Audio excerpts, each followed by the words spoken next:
The United Nations is warning today of an approaching global water crisis because of pollution, global warming and overconsumption. More than a quarter of the world's population cannot find safe drinking water and warns the number of people lacking access will double by 2050.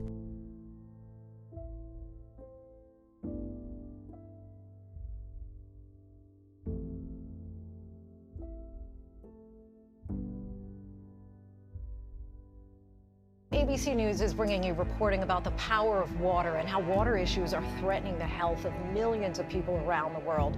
And tonight, UNICEF has released a new report outlining who the biggest victims of our world's water crisis are, and it's children.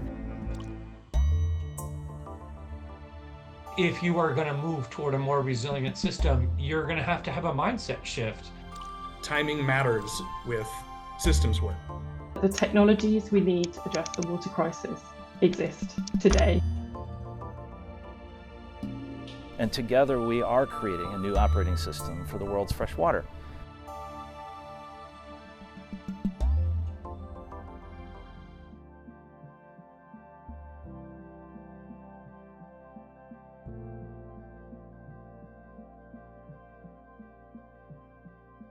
Water is the tip of the spear for many of the world's greatest challenges.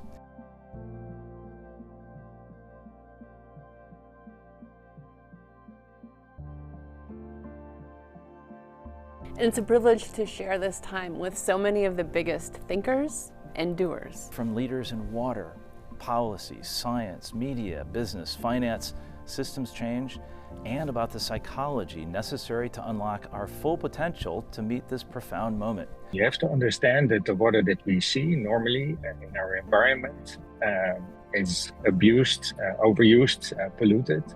And that in itself already makes freshwater into decline with freshwater demand going up. We're starting to realize that there is no existential threat that exists outside of the realm of humans, and specifically human psychology. If we're going to move toward this new water future, we're really going to have to make changes in the way we think about resilience. There is an old expression, never waste a crisis. These are moments when we can harness an energy to shift our mindsets, think differently about the future. And it needs to be more holistic than it's often been, thinking much more in terms of the overall impacts on ecosystems and catchments and river basins and how everybody and all the water users are impacted. If we aren't already in a water crisis, we will be soon, most of us.